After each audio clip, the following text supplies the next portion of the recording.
What's up, everyone? Welcome to today's video. Welcome to the Gamer Dad channel. Thank you very much for tuning in. We'll talk about the day before and what was missing in its open world presentation, because I think that's what I'm going to call this gameplay footage that they actually put out for gameplay just a few hours ago, maybe 20 something hours or 30 something hours at this point.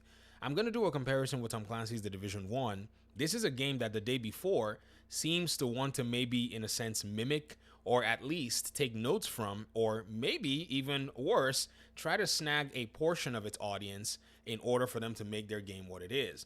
The Division, however, is a game that is fully fleshed out, have been patched over the years, but it's also an open world that does provide everything that the day before is missing and much more. You see, the open world of Tom Clancy's The Division 1 was set in a realistic New York City that had teeming signs of life around it. You see, birds moving in your environment can actually make a difference. When we saw the day before, we didn't necessarily get to see any of that. We didn't get to see any weather system. We just got to see, your character walking or maybe jogging down the road. But here in Tom Clancy's The Division 1, you can already see that the world does have signs of a post-pandemic setting, but it's still one that shows the signs of survival. In the case of the day before, nonetheless, we're not seeing any of that. In fact, all we're seeing is just the character just running around the world, shooting a small horde of zombies, and that's pretty much it. It's a nice presentation, but the elements that are missing are the elements that would make you actually have any interest in a video game.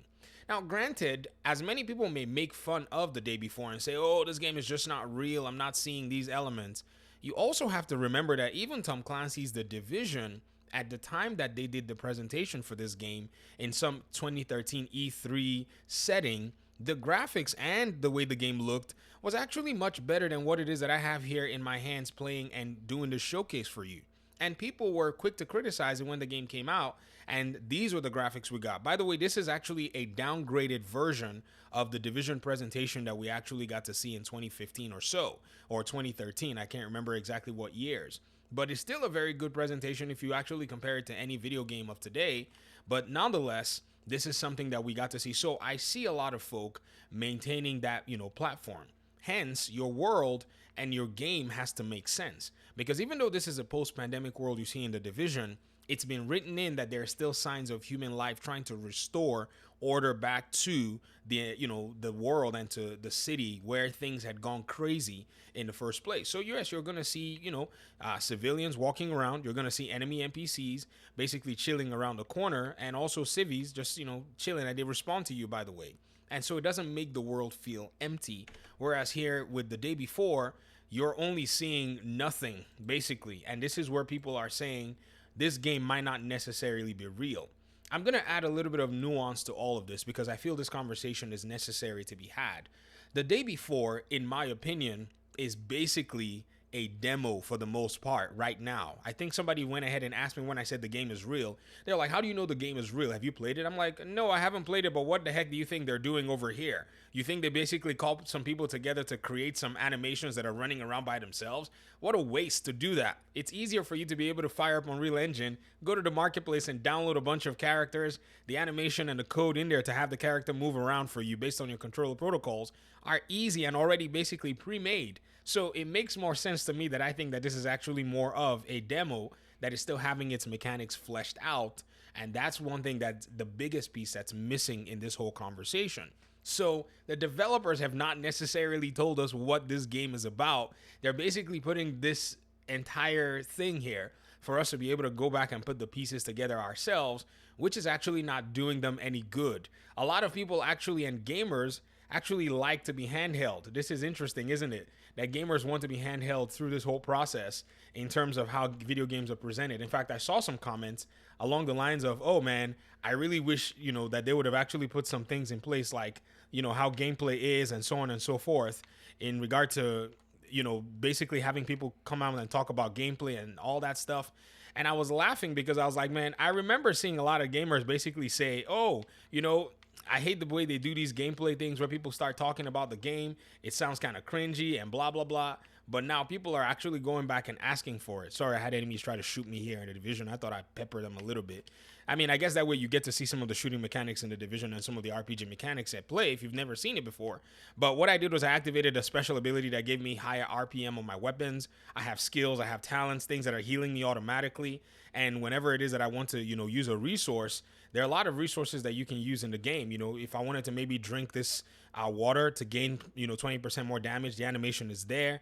And I can see that, something has been activated. I see that water icon on my UI, which is something that's also missing in the day before, is UI elements that are intuitive and telling us exactly what it is going on. If you notice here, this young lady goes ahead and, she drinks some, liquid substance, and apparently this is supposed to replenish your thirst, but we don't see any UI interactivity going on with it. My best guess is this is a mechanic that they have in the game that has not been fleshed out and properly tied into the UI. And so what this is just an incomplete puzzle that they're probably wanting people to fill in while they're going ahead to develop the game. There is interest in the game right now. They know that, and they also know that there's also a lot of scrutiny. So it's going to be on them, the owners, to actually come out here and deliver something. As to whether or not they're going to be able to bring about the mechanics and have the whole thing fleshed out, that's going to be dependent on how resourceful they are. I'm not saying it's out of their league, and I think that's what a lot of people are leaning towards, like, oh, it's impossible for them to make a game like this, or it's never going to happen. Y'all need to chill out. This is 2023. I mean, you'll be very surprised how far we've come when it comes to game development and the availability of resources. If somebody is determined enough, they're going to basically make the win. So I'd say just let it play out. Let the devs do their thing. They're doing marketing. Let's see how much they can actually get by with marketing without substance.